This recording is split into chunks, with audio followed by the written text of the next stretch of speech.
Welcome to the Phi-Lacrosse-Ophy podcast, where host and lacrosse expert Jamie Monroe will do what he does best, talk about lacrosse. Each episode will provide listeners with education, insights, stories, and lessons about the lacrosse world. We will discuss current events, coaching, philosophies, and college lacrosse recruiting. Now let's get started with your host, Jamie Monroe.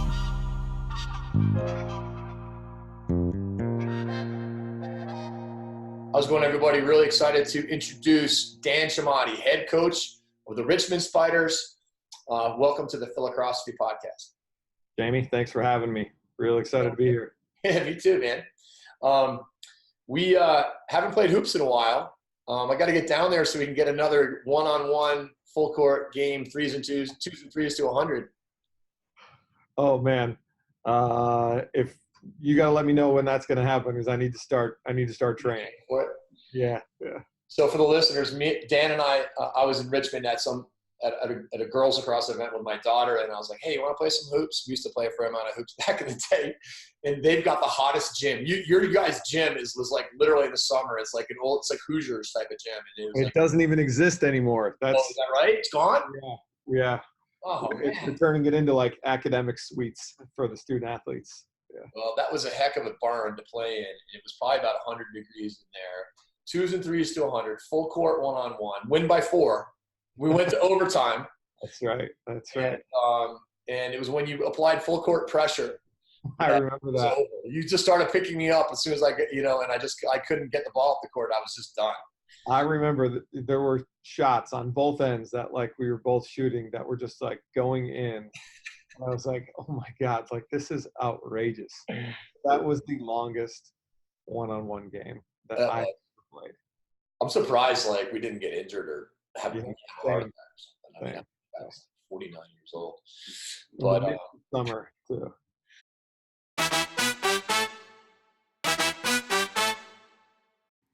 The Phi-Lacrosse-Ophy podcast is brought to you in part by the JM3 Lacrosse Academy. This 10-week online program is designed to teach cutting-edge lacrosse skills and IQ. Athletes will learn dozens of new techniques, creative drills, X's and O's, and most importantly, how to integrate it all into their game. To learn more or start getting better today, go to www.jm3sports.com/academy. But anyways, so Chemotti, really fired up to talk to you about your journey. And you grew up playing in West Genesee, New York, and I would love to hear, about your mentors, of course, Coach Messere, and what it was like to be to play at West Genny to kick off your lacrosse career, really.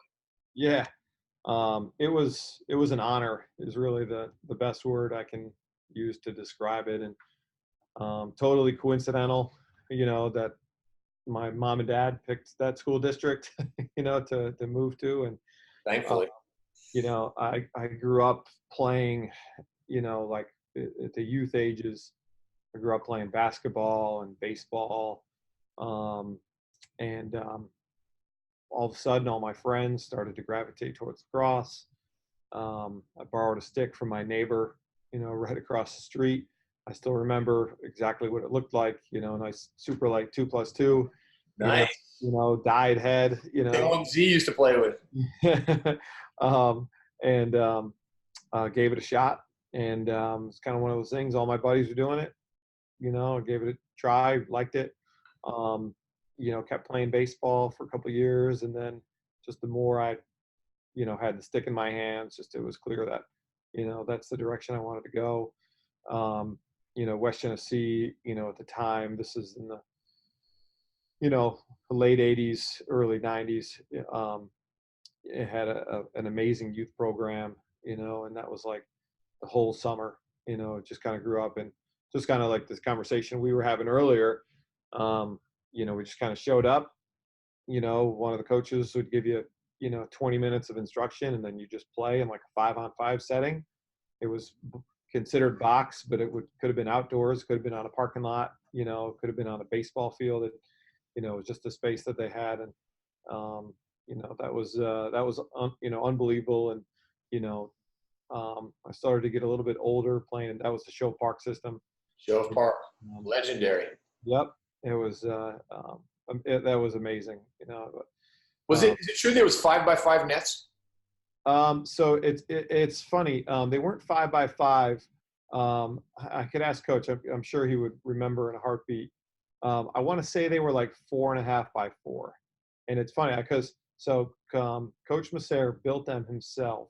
Him and all the other coaches there. They went to the hardware store and built these goals. And I remember asking him, when we started to play box at Loyola, when I was the offensive coordinator there, we had a rink on campus. And I called him and I asked him for the dimensions. So I think it was 4.5x4, and he wanted them that size. So the goalies didn't have to adjust too much, so the goalies didn't develop any bad habits or sit down too low or anything like that. So it was really thoughtful, in the whole process, but it was amazing. So it's give you a little bit more color on the show park system before continuing. So like there were, maybe like 9 o'clock to 10:30, everyone in like the youngest age group would show up. Each team had a goalie stick and 5 helmets. All the helmets were put on the goalie stick, and like you'd show up to the rink, you'd grab a net, you'd grab a goalie stick full of helmets, and like, we're all little kids dragging these things all over the park. It's a big park, so like on the schedule, like team 1, on the schedule, we playing on the parking lot, against team 2. And then the next day, you're playing on the lower baseball field, so you're just, you're gaining an appreciation for a lot of different things. You're setting up the field, you're playing, you're breaking it down. These are used helmets, that you're sharing. These aren't like brand new, like helmets with these fancy stickers and these fancy uniforms and all this. It was almost like shirts and skins. Pretty much. Like you had it was helmets. It was like blue helmets and red helmets. Yeah, kind of a thing. So, so it was really, a special time. And then, when like 10:30 came, the next age group showed up, and it was the same thing. And everybody in the West Genesee program, was a coach. So all the best players. I remember, Coach Alberici. I knew him as Coach Alberici. That's how I knew him. Back then, Charlie Lockwood and all those guys, came through the system. So you were learning from some really, truly great players. As you get older, you started to get more exposure to Coach Messere and Coach Donahue, the Donahues and Coach Deegan, and all those guys. And it was really special. And I mean, you could spend the entire day during the summer down at Show Park. You'd like literally, like mom and dad could drop you off and at 9 a.m. and pick you up at 9 p.m. Kind of a thing. So, and you could kind of play all day. Yeah, especially when I got older, I'd coach the younger kids, and then there was, as it got later in the day, the older the divisions got, and then there'd be like, I remember basketball, I'd walk over to the high school, from like 11:30 to 1. That's when basketball practice was, and then I'd walk back for the afternoon. And that's when like the indoor games started, like the show park that everybody hears about was like the indoor rink, and there were 3 divisions. Some were based on age, some were based on ability. And I remember, a close friend of mine lived close to Show Park. So, between games, we'd go to his house and grab a bite to eat and then go back. And, you could stay and just kind of, hey, ask guys, do you need players? Because if their guys weren't showing up, you just grab that colored jersey and you jump on and you play, and nobody really cared, and so great. I mean, honestly, it must have been like the best times. Yeah, it was really, really special. I didn't realize it at the time. Yeah. Now, from the position I'm in now, seeing, youth programs, both good and not so good, and knowing what I went through, I was really lucky. And it's funny, I know, so my buddies would, not all, but a good chunk would go to like these lacrosse camps, during the summertime. And I'd ask my dad, hey Dad, can I go to lacrosse camp? Because basketball camp was always something, that we did for a week. My dad was a basketball coach. And that was really popular in my family. So I was like, oh, I want to go to lacrosse camp. I said, all right, you find what camp, tell me what camp you want to go to. So I had, the like lacrosse magazine had all the ads in it, and I remember, this place, Johns Hopkins, so I want to go to Johns Hopkins camp. I was like, I like their colors. He's like, all right, how much is it? It's like $350 for 6 days. He's like, all right, Show Park costs $35. It's the whole summer. So that's the lacrosse game you're going to. So I couldn't really argue. I was like, that made sense to me. I was like, all right, that's okay. How can you argue with that? So really, really, special time. But, that's, I started working there, as soon as I could, got to know Coach Messere, even before I was playing for him, pretty much. We developed a really strong relationship. And then just, he's somebody I really admired, and him and Coach Deegan and the Donahues, just the whole group of them. So, when he spoke, I mean, I was, as tuned in as you could be, at a young age, and just continue to develop a love for the game of lacrosse. And still to this day, even though he's not quote unquote coaching, he still coached to me, and, we still have a very, very strong relationship. Really, honored to come up through that program, and just to be able to put on that jersey the same way just some all-time greats, have been able to do. And my junior year, we lost in the state championship game to Ward Melville. My senior year, we won, we beat Ward Melville in the state championship game. Again, these are still really special memories because it's just the relationships, that were built, and the time that was put in, to achieving those goals and setting those goals and stuff like that. I have a question. So, Shove Park seems like it was quite unstructured. Very, very unstructured. Yes. It seems like West Genesee was structured, but that's just my interpretation from over the years of listening to it.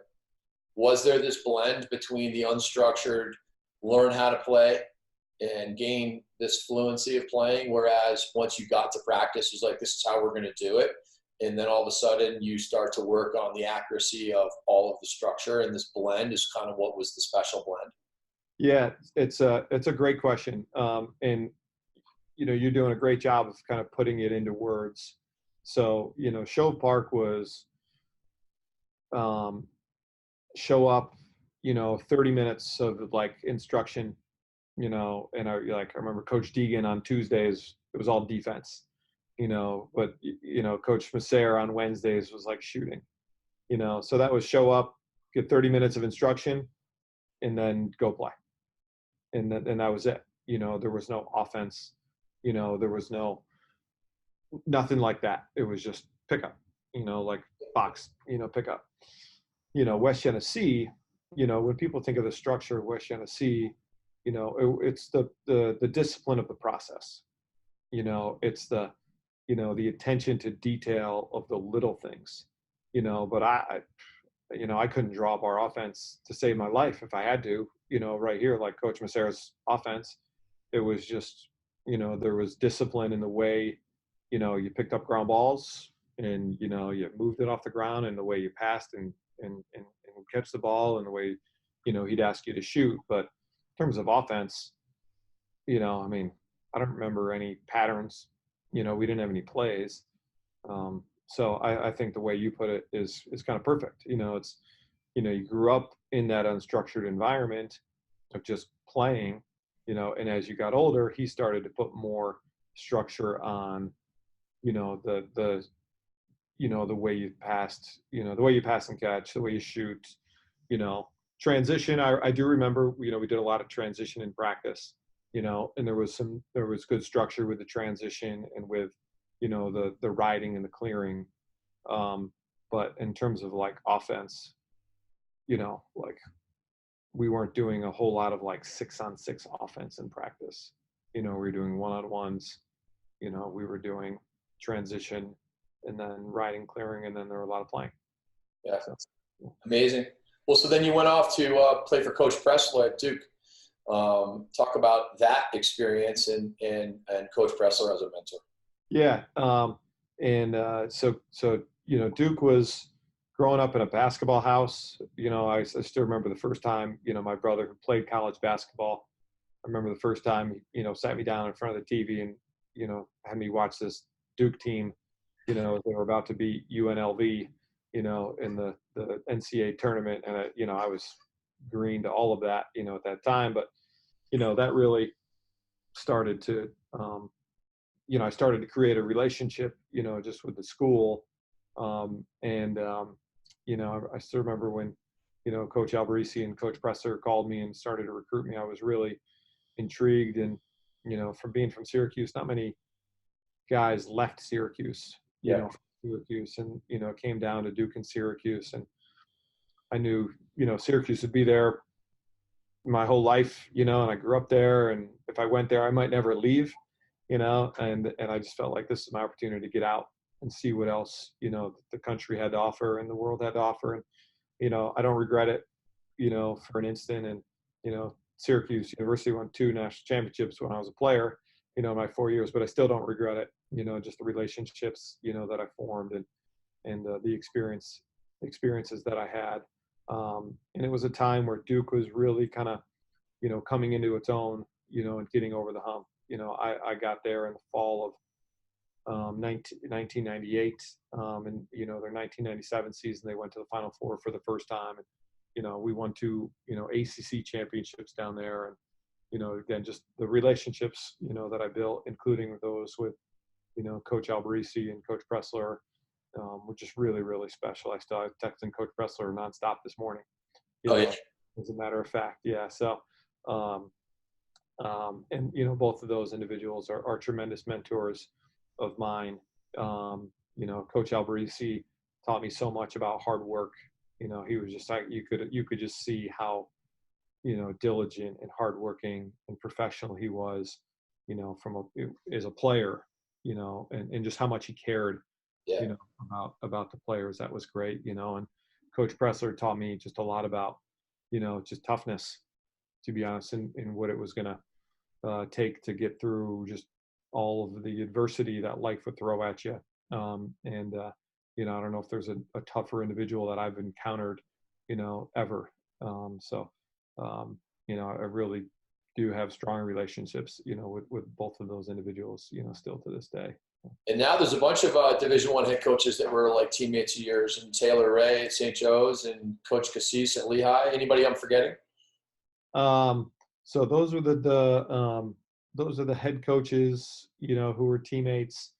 There were some other guys who were, there are a lot of other guys who are in the coaching world, in one way or another, whether it's different divisions or, assistant coaches or high school, Right.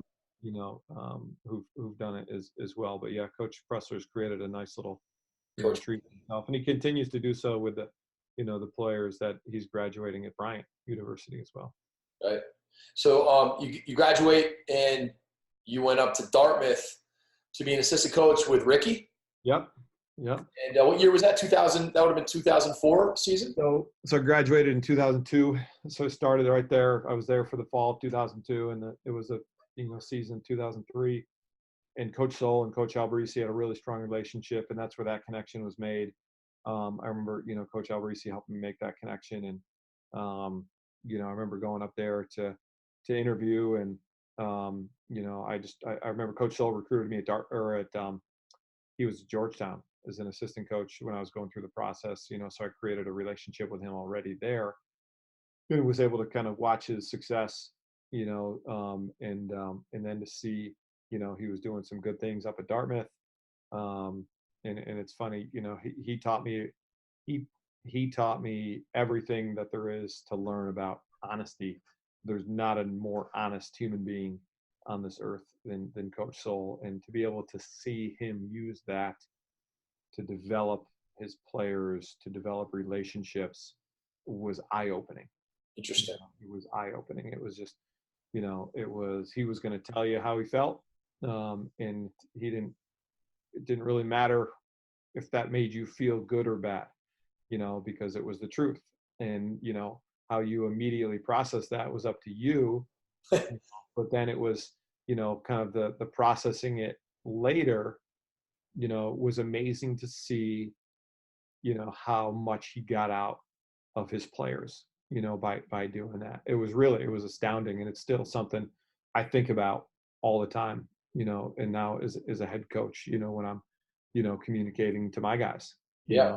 Like, all right, but do I want to ruffle some feathers here? Or do you want to sugarcoat? Or do I want to sugarcoat some things and just make this guy feel good? But is that going to make him a better player? So I think that's something still daily, that I think about and I owe, directly to him. So, so I was with him for a year. It was an amazing year. He gave me a lot of responsibility.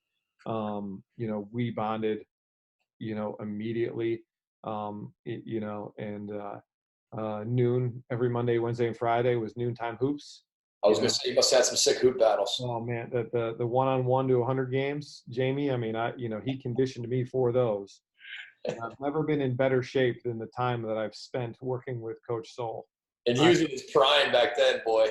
He had a long prime, actually. He was in his prime for like 23 years. He still is in his prime. When you look at him, he's still, he is still in unbelievable shape, and I'm sure could still, take the both of us on 2-on-1 full court. But that was, we bonded right away, and I still have a really strong relationship with him and owe him a lot. He gave me my first job in the business. He was there for a year. We were there for a year together. We won the Ivy League championship. Actually, we beat Princeton. I remember that. Lost to Cornell, 3-way tie, and back then in 2003 it was a coin toss to see who went to the tournament. We won the coin toss and ended up playing Syracuse in the Dome. We were up by a goal or two in the last 2 minutes, and then Syracuse did what Syracuse did during that time, and they came back and won it and went to the the Final Four. So the coach actually went to after that year to St. John's. I stayed on for another year and coached for another year at Dartmouth because they were just going to be recruiting at St. John's. There was no team. It was my second year. It just, he offered me the opportunity, but it just didn't seem like the right time. Mm-hmm. What's that? You needed to coach. I needed to learn. I needed to, to figure things out. And it was like baptism by fire, because it was that next year was my first year as an offensive coordinator. I remember going in, we're playing Rutgers, first game, and I'm like, all right, I got this all figured out. We got 2 offenses, we got 1 play. First offense isn't working. All right, let's go to the second offense. Not working. I'm like, oh man, I'm gonna need some more here. So, learned a lot, very quickly, in my time then. But had the opportunity right away after that season to go back and work with Coach Sowell, and I just couldn't pass it up. So he was at St. John's starting a program that was really appealing to me because lacrosse was just exploding. So I went down there, knew I had to, be a better recruiter, be a better coach, be more organized, brand new program, no talent, no nothing. I knew that I had to be better. And so I went there and had another 2 great years with Coach Sowell, still learning an awful lot. And, we did some good things there. It was a short stint, it was only 2 years, but it was a great opportunity. And, and learning how to build a program, served me well for later on in my career. So was there for 2 years. Then the Loyola offensive coordinator job opened up. I'd been on Loyola's campus. I visited Loyola. That was a really, really attractive position to me. And Coach Sowell was super helpful, in helping me pursue that. Coach Toomey was, coming off, like his first season as a head coach. I went down there and bonded with him immediately. What year was this? This was the fall of 2006. So yeah, the 2007 season. So in Loyola, they hadn't made it to the NCAA tournament in a long time. So I felt like I was going to be able to go in there and, and help, impact that, which I think I did, to one degree or another, but, again, still had a lot, thought I knew everything, young, brash, offensive coordinator, but still, learned, that I had a lot to learn. And, it's funny how, I watched all of my mentors kind of get the most out of all of their players.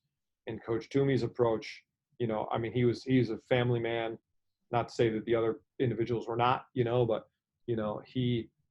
I saw very early, man, these guys would run through a wall for Coach Toomey. Like, how is he getting this, out of his guys? And it was just, he had such a deep relationship with his players, and I started to see, like, that's when I learned, like, all right, these guys were not professional lacrosse players, and that was my mindset. You got to be, 100% dialed in 100% of the time, no exceptions, blah, blah, blah, and he was just, and he showed me, so much of how important the relationships are, and how it was important that I don't, you look at these guys as, human beings, and not like professional athletes, not, they're 18 to 22 years old. They got a lot going on, and, I needed to recognize that, so learned a lot from him, and still, things that I, apply to, day to day, here as head coach. And so it was there from 2007 season through the 2012 season, even the fall of 2012. Championship season. Yep.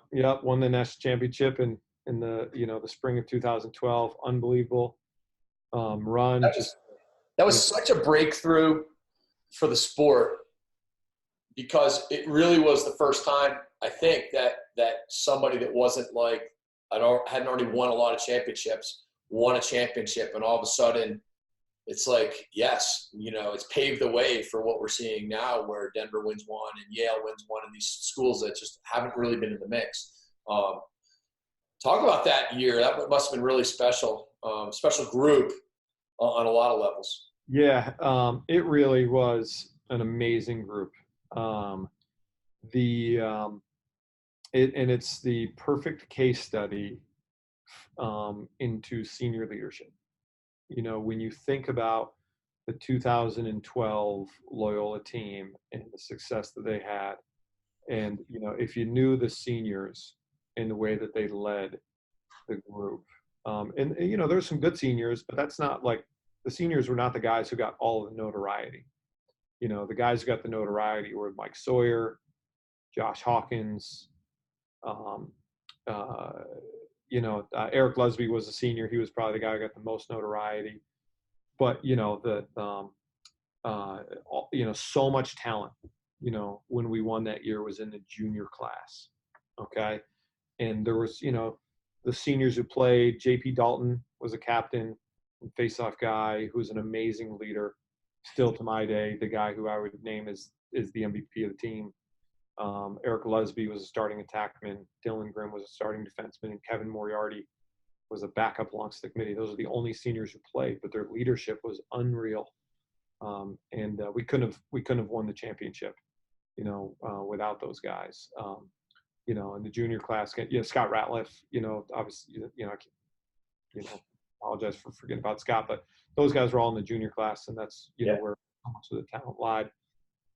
And they were lucky to be led by the seniors, who led them. And I think that combination, created that, that championship team, because day to day, the seniors in practice held everybody accountable. The coaches were able to coach.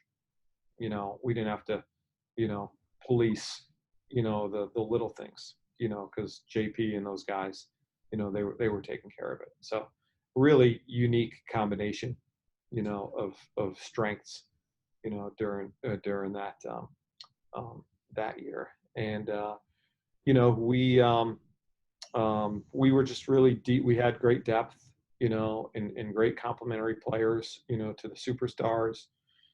We played a really fun transition style on offense, which was kind of born out of a lack of success in the year before, in 2011. And it's funny, I looked at the 2010, we had a good season. 2011, we did not.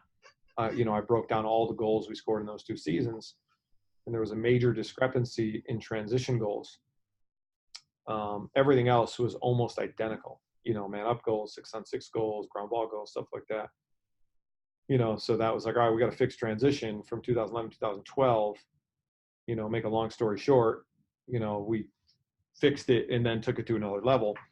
And, we were really dangerous, in the early offense. But it wasn't, the style, was put together to complement our personnel.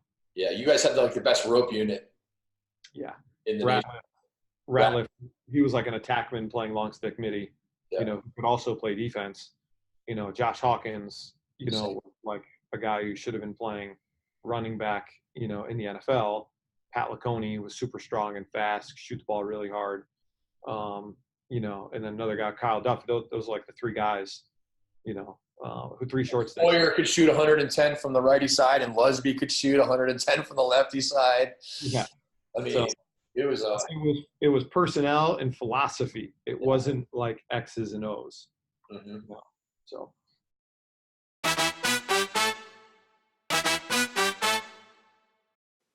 The Phi-Lacrosse-Ophy podcast is brought to you in part by the JM3 Coaches Training Program. If you are a coach interested in sharpening your saw, like so many of the guests on the show, you are going to love the content in this program.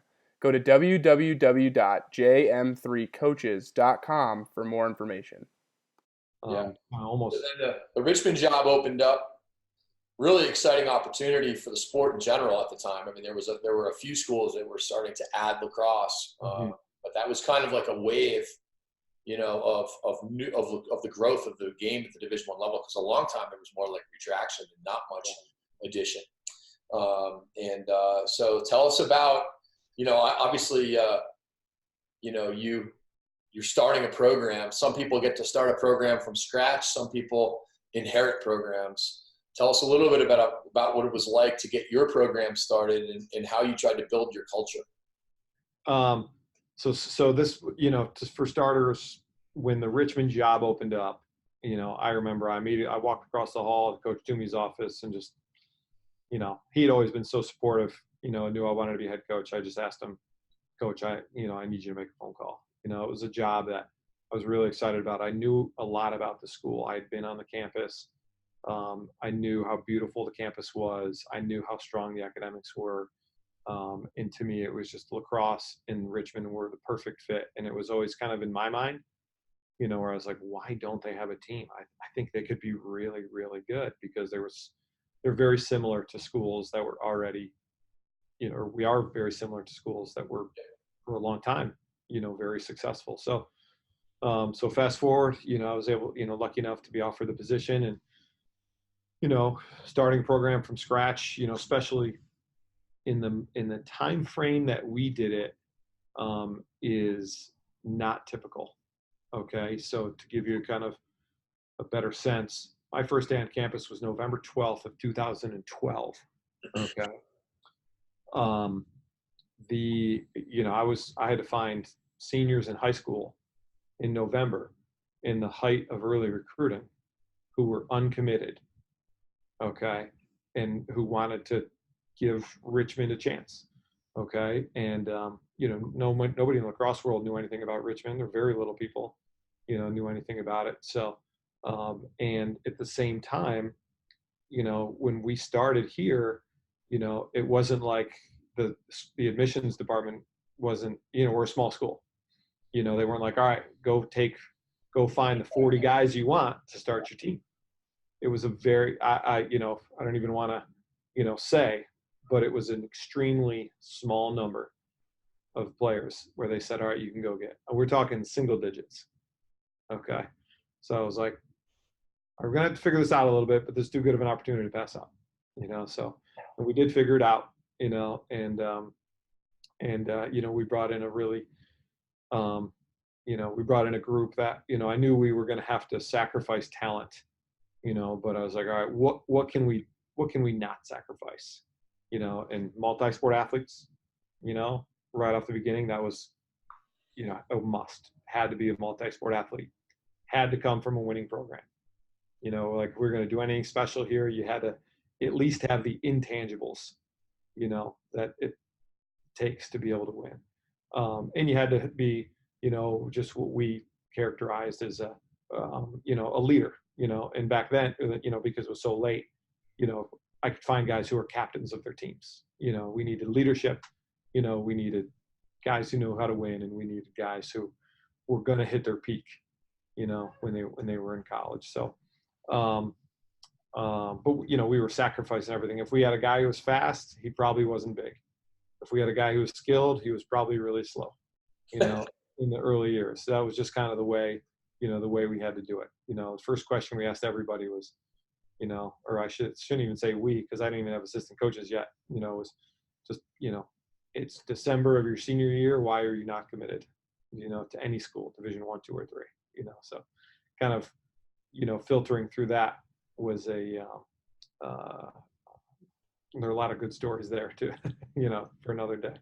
But the advantage of starting a program from scratch, Jamie, was to be able to start the culture from scratch. Yeah, sure. Anytime you came in, it's like, this is how we do things. This is the only way they know. Yeah. There was You didn't have upperclassmen? There were guys. There was a club team. There was an MCLA club team here. Some of those guys were going to be interested in making the transition. Most of them were not. The structure and discipline that I had in store for them was not what they were looking for. And that's fine. It's, they were looking for something a little bit less, but we were able to keep some of those guys. We took anybody who wanted to be on the team. We just needed players. So I think we got a couple of transfers. So we maybe had a junior, maybe one junior, and like 6 sophomores in year one, something like that. I can't remember exactly. And then everybody else was freshmen. We had 34 guys. Wow. So maybe more sophomores than 6, but something along those lines. And it was a group that, we grinded them pretty good, right from the start. We had to get them in mental and physical shape, to be ready to compete with, some of the best teams in the country right away. And 1-goal game with Virginia, I believe, in your first season, right? At home, first game, maybe? Yep, first game, I think February 8th, maybe, 2014. I remember Coach Darja calls me up, and he's like, hey, what do you think about, kicking off, the Division I experience, against Virginia? We'll come to you guys on first Saturday. And I was like, man, that's a great idea. This is going to be awesome. I told my AD, he's like, whoa. He's like, are you sure about this? But it was really special. It was a beautiful day. Ended up being a gorgeous day. There were 4,500 people here. Wow. In Robin Stadium, which is you've seen as a beautiful, beautiful place. And I'm giving these guys, I've got this rah-rah speech, written up, and I'm rereading it like the next morning, and I'm like, there's like a quote in there about like Buster Douglas and like the Green Bay Packers, and I'm like, I don't even know if like these guys are old enough to know any of this stuff. It's like, but and I'm like, I just hope that they follow me out of the locker room. After warm-ups, we're going to go in the locker room. I hope they follow me back out, and we ended up with, it was a heck of an experience. We were winning at halftime. We did end up losing by a goal, and the play call at the end is still, like the one play call that haunts me still to this day, like single greatest, like screw up in the history of my career, but still, and a special moment for the program, and I remember after shaking hands, with Virginia, I said a couple words to a couple reporters, and I'm walking to the locker room, and I'm like, all right, as soon as I open this door, I'm going to know everything that I need to know about my team. Are they going to be on the chairs, dancing around, going crazy with smiles on their faces? What's the mood going to be like? And I walked in the locker room, and the guys were really emotional, to be honest. And I looked at our staff and kind of, all looked at each other and nodded and just knew, like, all right, at least, we got a long way to go, but we're starting with the right guys. We've got the right guys in the locker room. It's like, so that was a really, really special moment, and one that I can still vividly picture in my mind. And that group, set the tone for everything that we've been able to accomplish, in our first 6 years as a program. So that was 2014. Yes. And then when did you go to your first NCAA tournament? 2014. So, that's right. So we You're like, you know what? it was wild. It was really wild. So we lost our first 5 games, excuse me. We ended up getting our first win in game number 6 against Vermont. Started to really, figure some things out, and got in conference play. We ended up, getting 2 conference wins, or 2-3 in the regular season.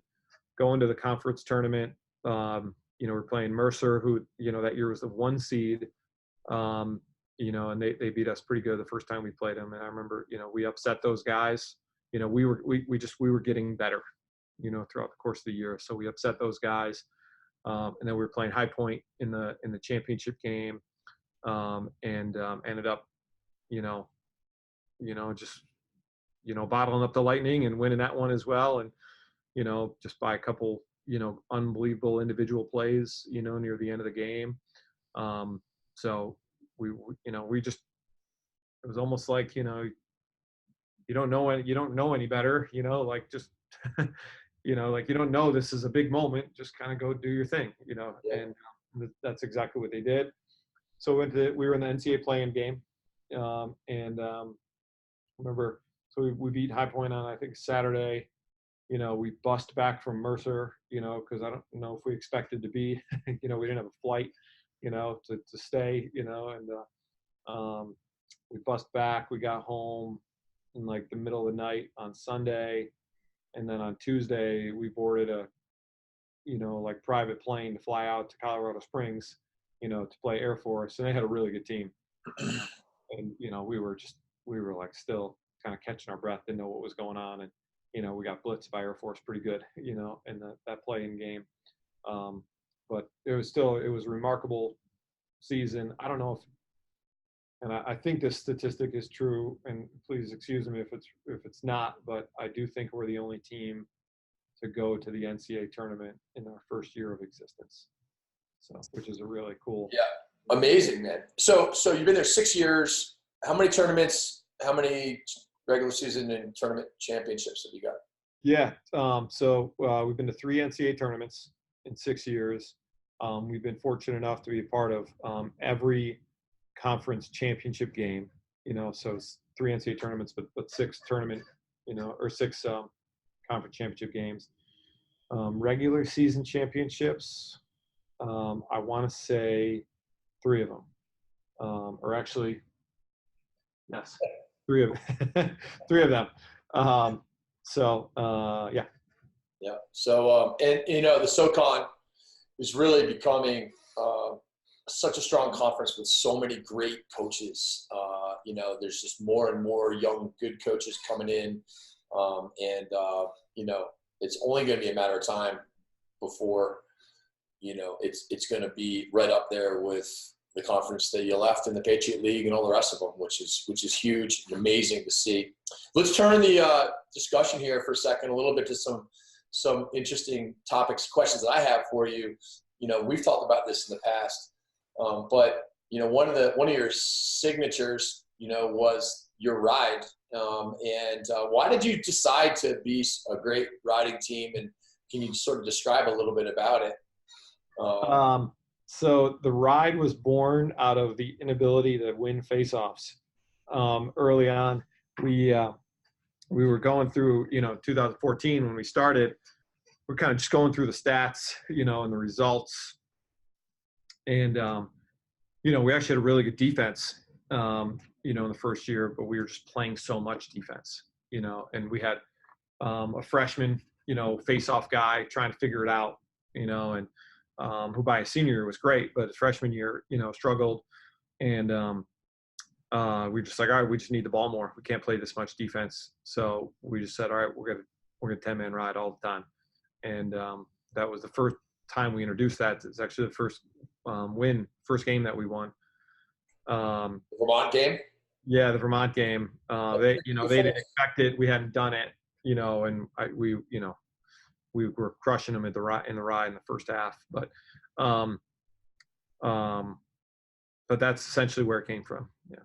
It's unique because I remember we talked a lot about this when I was at Denver. We had some of the same issues, and we did a very sort of soft ride that turned into a soft 10-man ride, which is kind of similar to yours, more like a zone trap in hockey than your typical full field ride. How did you come up with this ride? I've never, I'm not sure I could to this day exactly explain it. You've explained it to me, but how did you kind of come up with the concept? So it was the 10-man ride that we used at Loyola. And, when we used it at Loyola, and this was, 2012, you still had like horns on the sidelines, so, you didn't use it very much, right? But it was really effective when we did use it. But I'll be honest, I didn't know it in and out, the way I needed to, because we just didn't do it a whole lot. So we were just like, all right, we're going to just do it and be really aggressive, and we're going to have to tweak it from there. So I do think we were able to tweak it and kind of put our own spin on it, and add some rules and create some ways to make it a little bit more versatile.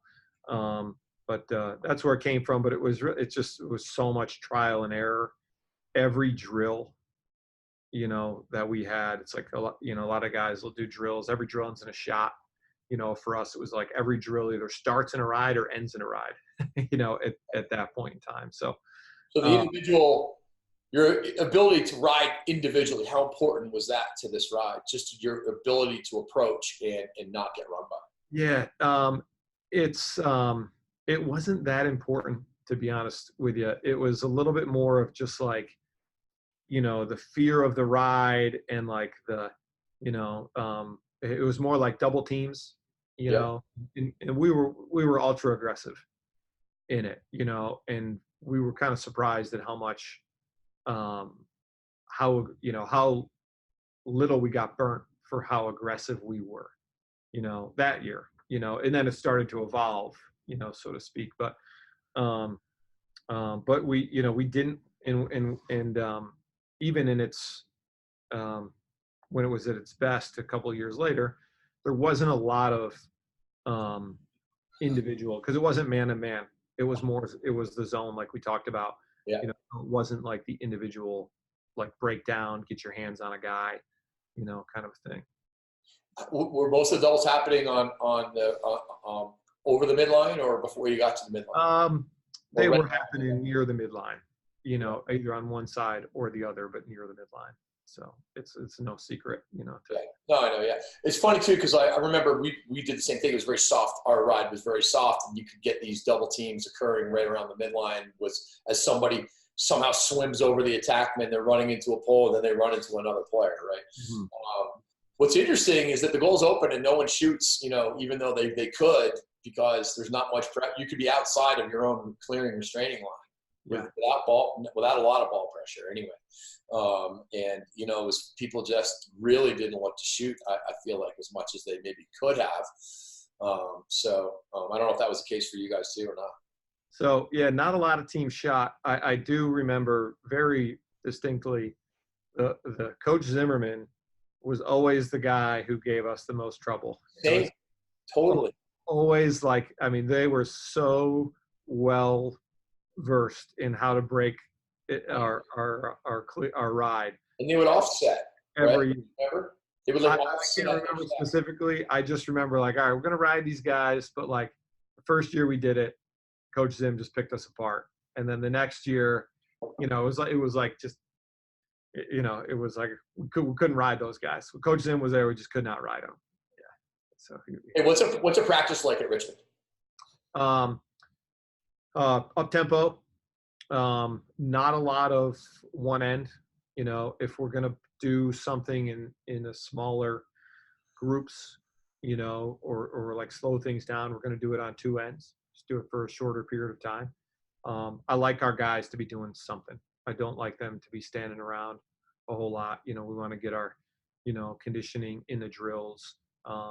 Try not to do a lot of conditioning, but we'll compete, so and it's important that these guys understand there's a winner and there's a loser.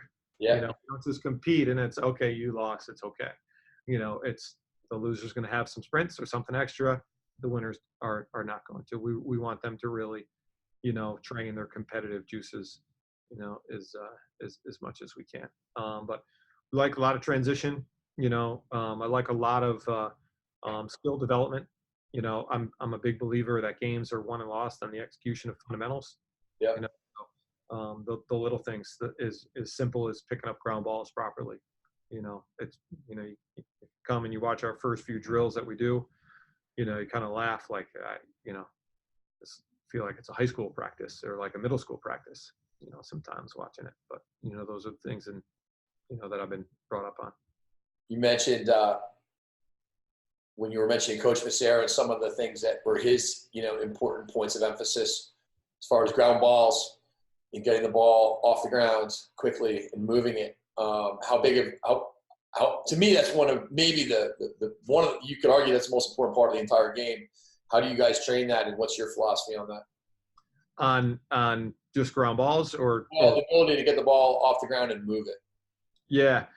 The moving it off the ground, I mean, it's the same for, you ask a hockey coach, you ask a,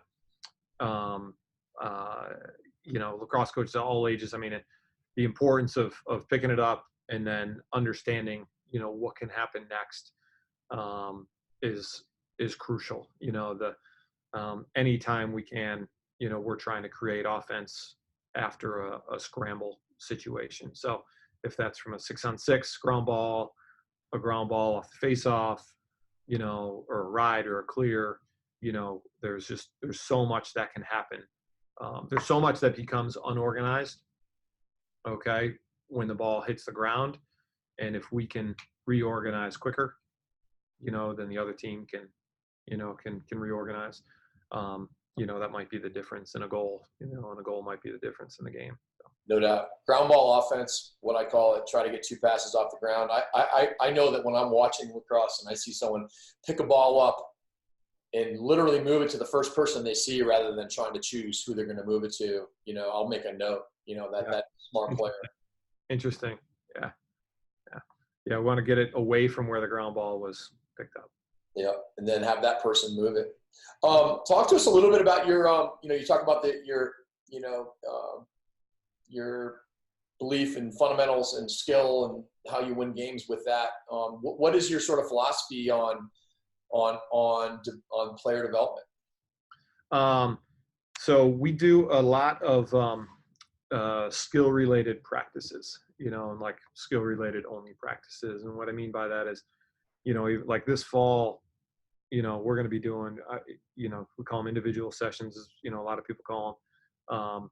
It's like an hour of no contact, where, helmets and gloves, where we're literally we're honing our dodging, our stick work, our shooting, our ground ball play, and there's really no X's and O's involved.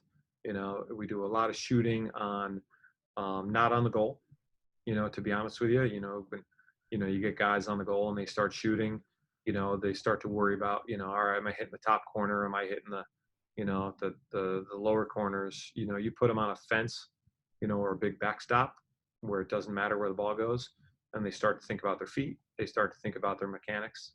We try to not do things full speed, early on. That's straight from Coach Messere. If guys are going full speed, they know the beginning and they know the end, but they don't know anything in the middle. So we like to, if it's a progression, we start at like 50, 60%, when we're doing, certain things, certain types of shots, for example, even, certain types of dodges. And then we just build up from there. We film those, we'll watch a lot, with the guys. We just emphasize that stuff constantly, even when we're in season, we're doing these practices. It's a great way for them to really stay sharp. And when you're going, you got a college practice and you got, 45, 50 guys and you got 2 hours and you got an agenda, you want to go. Yeah. And if somebody's shooting the ball incorrectly, like me pulling that guy, my natural tendency, I'm going to pull that guy aside and want to get it right. Yeah. That's going to take a couple minutes. And now I'm ignoring these other 49 guys, so I got to balance, can I do that or not? But if we're doing these individual sessions and a guy's doing something wrong, shooting the ball incorrectly, I can quickly give him a couple buzzwords, that I already gave him earlier in the week during that individual session, like, hey, your stick is too loud, or, you gotta, you're not stepping the ball, or I can give him, just buzzwords and communication that I gave him earlier in the week, so he can process that and say, oh yeah, we worked on that, and like, in those sessions we're able to slow things down and really coach and develop and build those kind of relationships there, so when it happens in practice, I can just give them those words and they understand, and we don't have to like stop practice, I don't have to kind of stop, watching the action. Does that make sense? Totally. Yeah. Let's turn the conversation to recruiting a little bit. Just generally speaking, what are you looking for in players? And if you don't mind, kind of go sort of by position, and even if there's positions within positions. Yeah, I'm glad you asked by position, because it definitely changes. I'm looking for an attackman. I'm looking for IQ. You gotta show me that you understand, the position. So you gotta have some IQ. You gotta make your teammates better in one way or another. You can't just be like a one-dimensional get to the goal attackman, but like can't get a guy the ball if he's open, and like if another guy's dodging, like you can't figure out how to get yourself open, kind of thing. You have to, be intelligent and be versatile, make your teammates better, so to speak. How do you evaluate that? Yeah, it's tough. It's tough. It's like kind of don't really know what you're looking for until you see it, kind of thing, and it's usually like you kind of can start crossing guys off the list, pretty quick. You can start to almost see like who doesn't have it, before you start to see really who has it, but just the more you watch guys, you can start to you can see like, the versatility in their game. You can start to see like bits and pieces of like the fundamentals. Usually like they've got a good fundamental like base, and that's probably the thing that sticks out to me first, just like certain ways they dodge and like carry the ball, and like if their head is up, and then you kind of, all right, that, that guy's drawing my attention, and then you start to watch him a little closer, and find out if he has, some of those other things. But those throwing are a double and throwing it to X. What's that? Throwing a double and throwing it to X. Yeah.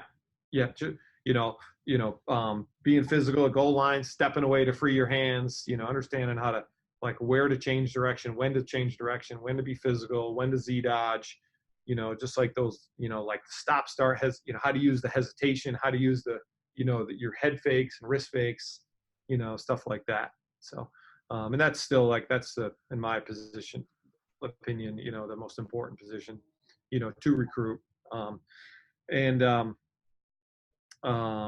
Defense. Off-ball guys too? Off-ball attackers? Yeah, I still look at off-ball guys as guys who, they have to be smart. I still factor them into having needing to make their teammates better.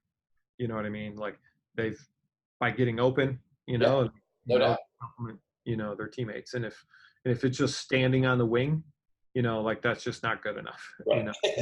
You have to know like how to cut, when to cut, and when you're watching and you see, all right, this guy just keeps scoring, he's not really athletic, but he just keeps scoring 3 goals every time I watch him play. You can't ignore that. Right. I think it's important. You just can't. And when you talk about crossing people off the list, it's when you see that righty on the wing and the righty's dodging from behind and he just stands there in the way. After a few times of that, it's like, okay, this guy, he may have been taught the wrong thing, but as Coach Corrigan once said, it's a difference without a distinction or something. At the end of the day, he's not that smart. Yeah, right. You recruit Canadians. Obviously, you got Ryan Lanchbury on your team. I mean, that kid is about as high IQ and high skill as you're going to find. How do you look at box players in general in this as you fit it into your mix? And can Americans play the role of Canadians as far as the way that they play? That's a long discussion, I'm sure. I'm not, some might argue that they can. I'd have to think about forming my argument there. The Canadians are just so good at scoring. There's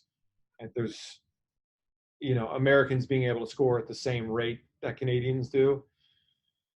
It's tough to argue. When I'm watching, college lacrosse, or not college, excuse me, when I'm watching recruiting events, you can see all these great players and these great plays being made. But then the one thing I always feel like I'm seeing that is I can't tell you how many times I saw guys just not be able to finish plays. These great plays being made, tic-tac-toe, a guy gets a shot from like 5-5 and can't score. And it's not just once, it's like over and over and over again, and it's not just one event or one kid. It's like all throughout the summer, and it's just like, so kind of goes back to our discussion before the podcast of like, are these guys playing so much?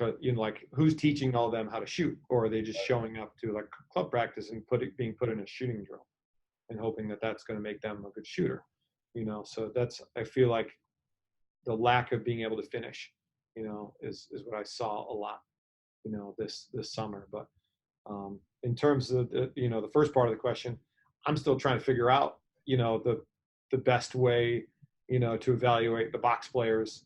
We're trying and we're watching, and it's, I feel like it's not easy, at least for me right now. And yeah, in my career, we're recruiting them. We got plenty on our list, but it's still it's tough to be able to distinguish one between the other. It is, from my standpoint.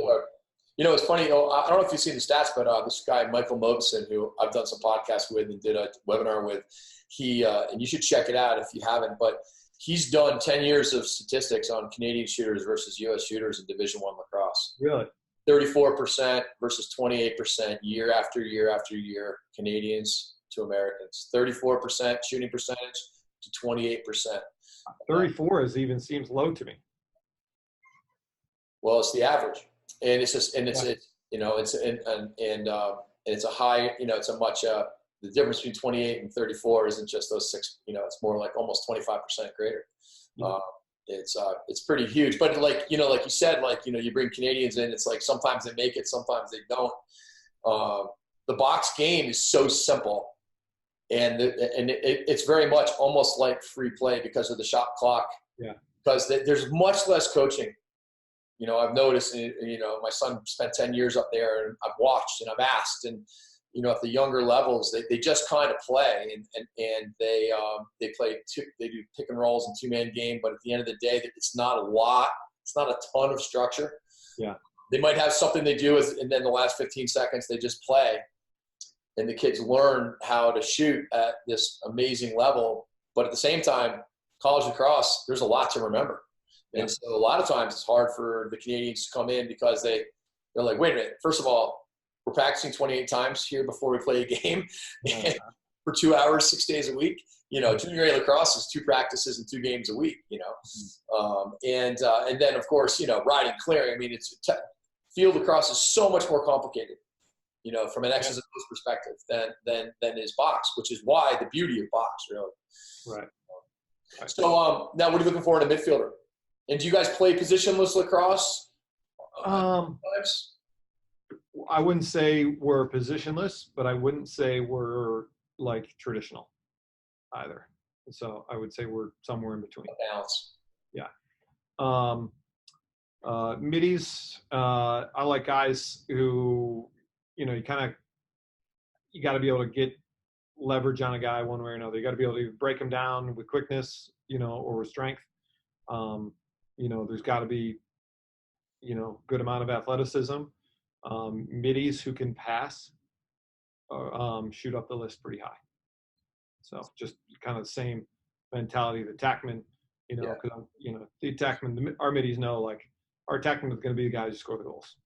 Like if you can find one of those guys open, you're going to play. Yeah. What about 2-way middies? Like them. I like them. It's something we've done in the past, and it's something we want to continue to do. Awesome. And then what are you looking for defensemen? Me specifically, I'm just looking for athleticism, but, people who know me on the recruiting trail, know the best. Like, if there's a one-on-one matchup going on between an attackman and defenseman, I am paying zero attention to the defenseman. I'm, I am watching the attackman every possession, all summer. Coach Richard's job is to find me some defensemen. It's funny because, like, we want the most athletic guys we can find, but then it's the smartest guys who play. That's the big paradox in recruiting, don't you think? Mm-hmm. Interesting. Now, what about the goalie position? I'm looking for guys who have presence. If you have presence in there, that's going to stick out to me the most. So, and then I'm going to start to watch you, more and more. Awesome, man. Well, listen, Dan, so great having you on. For those of you who haven't seen this campus, you got to check it out. The University of Richmond is a phenomenal school, and it is absolutely beautiful school. It was so great to hear all about your program and your philosophies and where you came from. It gives us all a great idea about you and your program. Do you have a prospect day coming up that you want to tell people about? We do have prospect day coming up September 21st and through the 22nd. We got prospect day coming up. That all that information should be on the richmondspiders.com men's lacrosse website. Awesome, man. Well, Chemotti, thank you so much for coming on and sharing with us, and have a great rest of the day. Thanks, Jamie. I enjoyed it very much. Really appreciate it. Be in touch. All right, will do. Thank you. Okay, bye.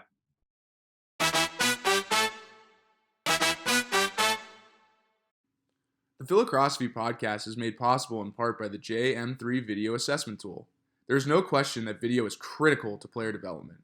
One way or another, your son or daughter must utilize video to learn their game and the game.